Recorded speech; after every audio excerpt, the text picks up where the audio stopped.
guys? It's your girl Matt Cox with MA Couture Crafting. Hello to everybody. If this is your first time here, hey, nice to meet you. If you've been around, thanks for stopping back. I really appreciate it. If you haven't done so already, like, comment, and subscribe. I love to talk to everybody. If you leave a comment, I will probably respond back fairly quickly. All right, I have been on this journey with Cheryl Phillips. She does some of the coolest things and they look so impressive, and some of them are difficult and some of them are easier, and so I've kind of stuck to her easier patterns. So I did the Butterfly Reborn, which is a circle. I like things that are funky. I like things that are different. I love things that are different. I don't want to see the same old, same old. And so when I saw this in the stores, you guys have probably seen it. I see it in all the quilt stores. I was like, yes, absolutely. I want to do that at some point. I thought this was a quilt. This is a table runner. This is not a quilt. And it's made with this wedge right here. Can you see it? I'm trying to get it to catch the light. So it's made with this wedge. I wanted it to be a quilt, like a throw. And I'm like, I think I can do this. I looked at the pattern and I mustered up the courage and I attempted it. Some things went wrong. I used what degree ruler? Did I use a 9-degree ruler or a 10-degree ruler? You'll see on the, I think I used a 10-degree ruler. And so I should have used 18 different colors to get the full circular effect. Instead, I used like 15. So you'll see that my colors don't go all the way around. They kind of stop. If I wasn't going to use the full 18, I should have done like a denomination of 18. I should have done like 3 or 6. Something along those lines. That's one of the errors that I made. Other than that, it worked out. But I'm telling you guys, I was so scared because with this, there is a template that you use and you get this effect. There's no template for the size that I used, and I wasn't sure how to get that same effect, but it totally worked out because geometry is real. I knew that I could do it. Other patterns that I saw, I thought I was going to be able to use this one. This is another one by Cheryl Phillips. It's a figure 8. I think this is Circle of Friends. I looked at all her stuff and I'm thinking I'm being innovative and creative, and I'm taking a table runner and I'm making it bigger and a throw. And then I contacted Cheryl and turns out it's already been done. I am not being innovative. I just stumbled upon a way to do this. This is called her Tropical Twister.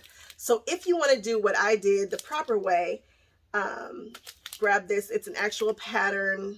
It's already done for you.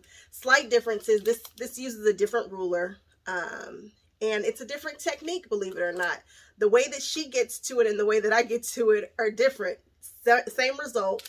This one actually is it finishes a little bit larger than the one that I did, which is what I was after. If I were doing it again, I think I would still use the technique that I used, even if I did it with this size ruler. I like it. I like it. And this one here does a kind of an applique technique that I am not 100% comfortable with. So I would do it the way that I did it, but I thought I was doing something special. I'm not. Totally already done. And then her sample even has it thrown over a couch, which just looks so beautiful. Can you guys see it at the bottom? Oh, I love that. So you guys, if you like it, the pattern is called Tropical Twister, or you can just kind of follow along with what I did, which was hacking her Bargello color wheel quilt. All right, if you guys are interested in seeing how the figure 8 quilt is made and how it comes together, please continue watching, and I will talk to you guys on my next video. All right, bye-bye. Okay, let's get into this. This is a cutie patootie. It's funky, it's different, it's still a throw. It's something that I would put over my legs on the couch or hanging off the side of a bed. Just be creative. I used 13 different colors. I should have used 18 or a denomination of 18. Here, I'm busting out my Go Big for the very first time. I've had this sucker for a while. I thought this was going to be my debut for AccuQuilt. It ain't. We'll talk about that later. This would have been the perfect time to use a strip die, but nah. I didn't have the proper die for it, so I had to just cut the fabric the old-fashioned way, which I actually don't mind. I don't mind cutting fabric. I'm cutting my strips at 2 1/4 because I needed enough strips to fill up that ruler, and I'm using a 10-degree Creative Grids ruler for this particular project. I figured out how to use a larger one, so I might do this project even bigger, which would be super cool because it's such a funky design. Again, cutting these strips at 2¼ and I am cutting a ton of strips. Then I just sew them all together, one next to the other, and then close it up and make a tube. So this just is a big old circular tube. You'll see in a second that all the strips, right? And then I take that dark green and that olive green and I sew them together right down the side to create a tube. You're probably thinking, why on earth would you sew a tube? But you will definitely see why I did that in just a moment. So after I do this tubular thing, I go on ahead and start chopping the tube up. Now I try to get it as straight as possible, but because I'm cutting these pretty wide, I figured, I'll get a straightish portion at some point. And because this is so busy, I'm not really concerned about how well it's going to line up. I'm just kind of going for it. And I think I'm cutting these probably about 5 inches wide. I think they're about 5 inches wide. 2, 3, 4, 5, maybe 5½, maybe 5½, 6 inches wide. And I'm just going all the way down the tube. I know that to complete a circle, because it's a 10-degree wedge, that I need 36 slices. So I know that I need to get at least 36 of these colors.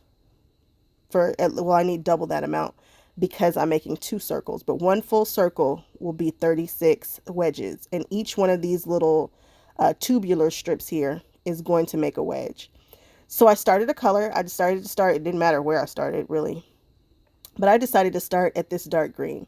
So I'm opening that stitch up with my seam ripper. I am purposely doing a project where I hang out with Jack. It is necessary to hang out with Jack the Ripper. So I'm opening up 4 of these in the exact same position because I'm doing 2 circles. And you'll see that I'm going to use the wedge in 2 different directions. So for this one, for these 2, I'm going to use the wedge with the larger side at the top. And then for the other 2, I'll use the smaller side. You'll see. I am just folding paper so that I can get some tags because labeling is going to be super important for this particular quilt. Now I have the itty bitties, the what do they call them? Itty bitties, the little square tiles, but really somebody needs to invent, probably me, some labels that I can clip onto the fabric at the top. And I need a lot of them. I probably do need to invent that. If anybody manufactures stuff, let me know because we need to be able to label quilts 1, 2, 3, 4 twice, maybe in 2 different colors. So you have 1 color for the right, 1 color for the left that actually sticks to the fabric. Those little alphabetties are cool, but they would be way better if you could snatch them to the fabric, attach them to the fabric some kind of way. So, okay, again, I'm opening up the fabric, 4 of each color in the exact same place. So I have 4 of that green and I'm opening up. Now I'm moving down to these teals. You can't see the color transition, but those are 3 different teals at the top there. And so I'm picking, and opening, opening. If you look to the left, you'll see that I have 4 that are stacked. 2 are going to be for one circle, 2 are going to be for the other. This might seem confusing right now, and I'm not going to promise you that it won't get more confusing, but you'll kind of get it. It's a neat project. So I am going to just iron these all in the same direction. Some of them I want going in one direction, 2 of them I want going in the other direction, and you'll be safe that way. So here we are. I'm lining up. I'm picking a number at the tip of this guy. I think I did 3½, and I'm putting that 3½ on that green, and then I'm just going to cut it out. Now there again, I should have, well, it depends upon the ruler, it depends upon how much you care. I could have chosen smaller strips to sew so that it met exactly on the ruler, but I didn't. I just kind of was going for it. Because this is so busy and tricky, it really is not a big deal if your lines are not, perfect on this particular pattern. And when I say perfect, I mean that the threes are lining directly up with the color. Like, it's not that big of a deal. You just want to cut 2 slices one direction. So the smaller part is near the green, and then you're going to cut 2 where the smaller part is near the olive. That's the whole object of this. And you want to try to get all of the colors. So you can see that I'm getting a little bit of the green and a little bit of the olive. That was the object of my game. There we go. And then for the other one, we're going to flip it around. And now you're going to see the largest part is on the green. And you can see that this strip is just a bit wonky, but I line it up the best I can.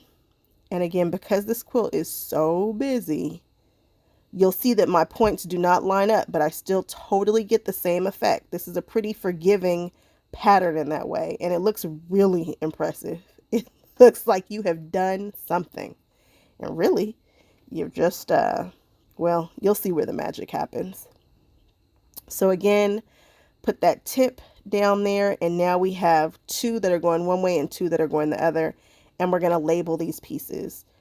It doesn't matter where you're putting them. You just want to make sure that you're going in order. So this is me laying them out on the bed. And this is half of them all laid out. And then eventually I'll lay them all out. Now, I sew it in quarters.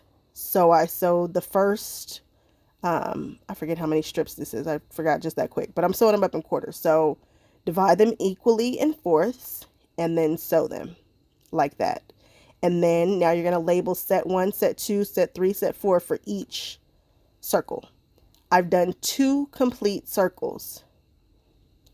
So then we're going to label set 1, set 2. I think I did 9. Yeah, I must have, because 9 and 4 is 36. So yeah, I did 9 wedges. And so you're going to have to follow a pattern, and it will tell you which ones to sew to each other. So there's one set that you're just going to sew directly to its counterpart. Now I'm not going to tell you because that's in the pattern, and you know that I hacked this pattern. This is actually supposed to be a little, this is supposed to be a very small table topper, and I turned it into a bed scarf or throw, whatever you want to call it, because I always want to enlarge everything. There is a pattern for this, but the way that she gets to it is very different than the way that I got to this. Same results, similar results. I think there are different rulers, and she definitely gets to it in a different way than I do. But hey, I just took that, there it is. There's that baby pattern, and I just made it my own. So now I am lining up this 1/4 with the other. And I just had to go out on faith, guys. This was 1 o'clock in the morning when I was doing this. And I was like, geez, I don't know if this is going to work. This is psycho what I'm doing. Because when you're using her pattern, she gives you a template to get this shape. I was rolling without a template. And it turns out the geometry is real. So this worked out. So you're going to find out which set you're supposed to do this to. And then I hacked into it. Is it a perfect curve? Absolutely not. It is absolutely not. Is it forgiving? It is. Don't worry. It's going to come out great. So then I grab the other side, and I'm using the exact same piece to be the template so that I know that if nothing else, I'm going to get 2 of the same. And I just went for it. Again, if you're using the pattern that I'm looking at in the top right, it's going to give you a template for the small centerpiece, but I wanted to make this a throw, so I had to just kind of go with it. But it totally worked out. So I'm using this as a template on the other piece. And watching out for my fingers, I go very, very, very, very slow when I'm using that. And then I laid it out. So here, look right there. That's the piece that I just cut, which is crazy, right? Isn't that crazy? Look at how that works. Oh, I wish I had done 18 pieces because it really would have looked cool. And that's kind of the secret to how this figure 8 kind of goes together. So then you have to piece it. I actually sewed this piece onto this curve. I just matched it up the best I could and sewed that puppy. And you kind of just have to have courage that this is all going to work out properly. And actually it does. We've seen the quilt. We've seen that this works. Not a big deal. Go slow and try to make sure that your seams are all going one direction. I used a 1/4 inch seam. And look, they totally match up. That makes me happy. So now I'm working on the back because I just sewed all those pieces together as you saw them. And it comes out just like that, just way bigger. And now I'm working on the back. I'm doing another looper. I am obsessed with loopers. We all know it. I'm going to try not to do another looper on the back of my next quilt, which I didn't. I did 2 more quilts and the backs of them are not loopers. So I'm hacking the looper for this particular back. And what I'm doing is I am attaching 2 of the pieces together. I saw Miss Make do this on her Instagram. So that way you can get thicker curves, which means, one, I'm sewing less seams, which makes me very, very happy. And I'm playing with the looper even more. It's just another way to be able to do even more with this looper. You guys, when I tell you, you can twist and turn these squares like 50 million different ways and get so many different patterns. It's unbelievable. So in order to do this, I'm just going around marking 1/2 inch on the pattern. And then you go on ahead and tape the 2 together, and you're doing 1/2 inch so that you can account for the 1/4 inch on both pieces. I'm trying to make sure that the tape isn't too sticky so that I can peel these back apart, because I'm sure I'm going to do another looper. Probably. It's ridiculous. All I want to do is loopers. It's so bad. So I'm taping a few of them together. I chose which ones I wanted to tape together for this particular pattern. They're not all taped together. There are some that are singular. There are some that are doubled up. So much fun playing with this. If you haven't already, check out Miss Make, because if you just Google looper quilt, people will make you want to do this all day long and pick different colors and yada, yada, yada. This is the first time that I've done it with a pattern. I think that the looper shows probably my favorite in solids. Playing with the pattern, I was like, oh my God, but this pattern was so dope, it really didn't matter. Like the colors. My brother was like, oh, I like that. I was like, oh yeah, you like all this pink and black? He was like, yeah. He said, it's really stunning. I was like, it is, right? That's that good old Kafe. You know how Kafe does. He just tickles my fancy, so he can do no wrong. And again, I'm just showing you guys how I have taped these 2 pieces together. Even the largest one is one that I taped just based on my design. There are probably a million different ways that you can flip this looper to make it do what you need to do. And I'm actually thankful that I don't have the acrylic templates. I always talk about I wish I had acrylic templates for this, but if I did, I wouldn't be able to do this in this way. Now I'm cutting this fabric. Had I paid attention, I would have cut it the proper side, but I did not. And so you'll see in the top left-hand corner of my finished quilt that the leaves are actually upside down. This is directional fabric. I hate that this is directional fabric, but it is. So you'll see that I didn't quite turn it the right way. And you are just going to cut all the strips according to the pattern. If you are doubling up some strips, make sure you do the math and figure out, hey, if I'm doing 2, how wide does it have to be? And if you can't figure out the math, just measure the paper after you glued it together or taped it together, and you'll be fine. I should have turned that a 1/4 turn before I cut it, but I didn't. So you'll see in a second how it is kind of wonky, but it's still pretty. See, look, why are those leaves going that direction? And I was like, should I cut more fabric? I was like, no, I'm actually hoarding the last little bit of this. I always cut the center of curved stuff just so that I know where to match it up. I mean, I could press it. I mean, obviously there's a crease in that one, but it's helpful. And I am cutting circles to finish. I looked at the quilt and I'm like, something's missing. That's because there's no center in those circles. So I had to put a center on there, and I chose to applique. I wish that I knew how to inset circles. I kind of have an idea of how that's supposed to happen, but instead I'm just going to do an applique technique here, which is to do a running stitch around the sides of this circle template. And these are large. They're supposed to be heat resistant, although every time I hit it with my iron, it buckles. But these are the larger circle templates that are, they're supposed to be iron resistant. I forget who they're by. But you just pull it and kind of smooth out the edges and then lock that stitch in place and pull out that template in the center. Hit it with an iron to freeze it. I hit it with a little starch first and then just pull it out. This is the binding. I chose to do my binding a different way. This is not normal for me. Usually I'll do continuous binding. I wish that I had done this binding the day after I had done it, because Tula Pink showed a great way to make sure that your binding is continuous so that it doesn't stop on like a black and a black or a white and a white, so that it literally looks like a continuous strip. Unfortunately, I did not learn that trick until the day after I was sick.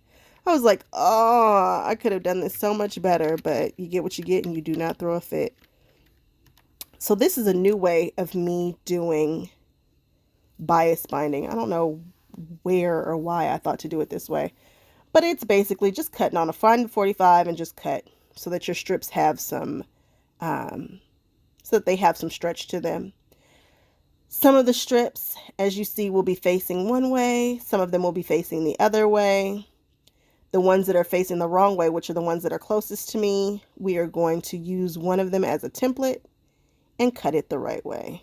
See, just lay it on top and cut it so that they're all going the same way.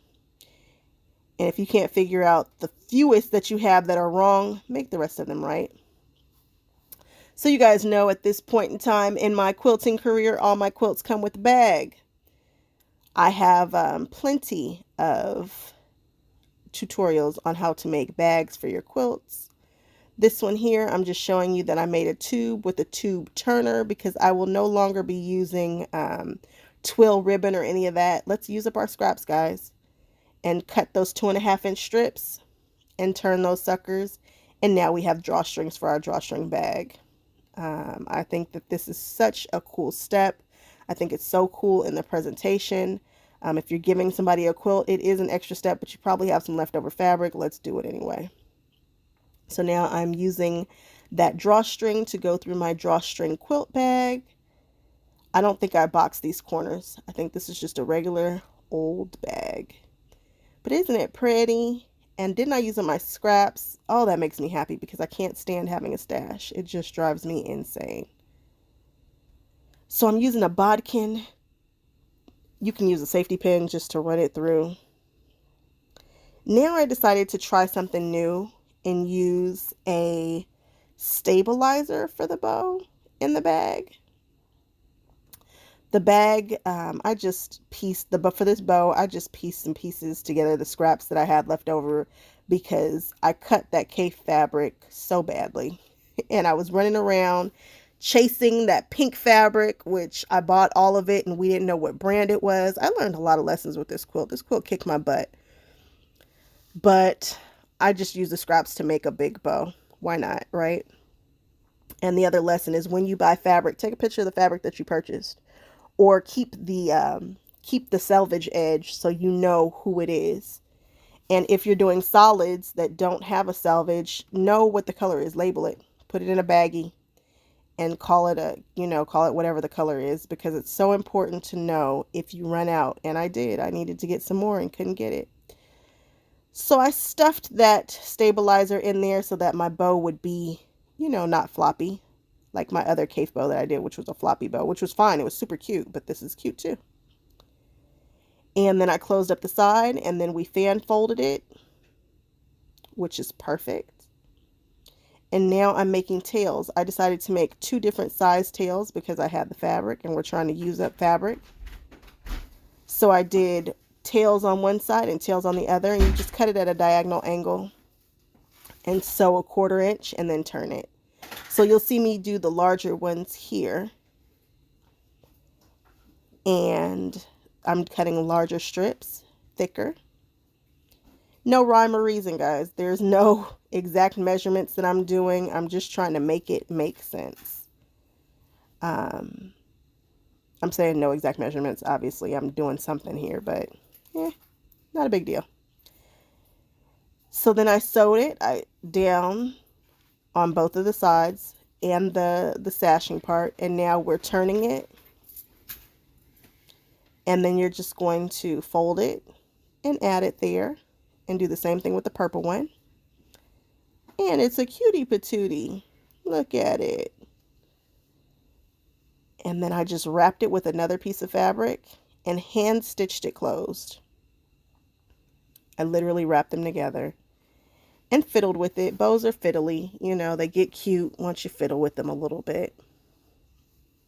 And then I laid it on that bag, and they're all safety pinned onto that bag. And that's it, guys. So this is the back with that looper. What? Love it. And then here is the throw. Thanks so much for hanging with me. See you on the next video.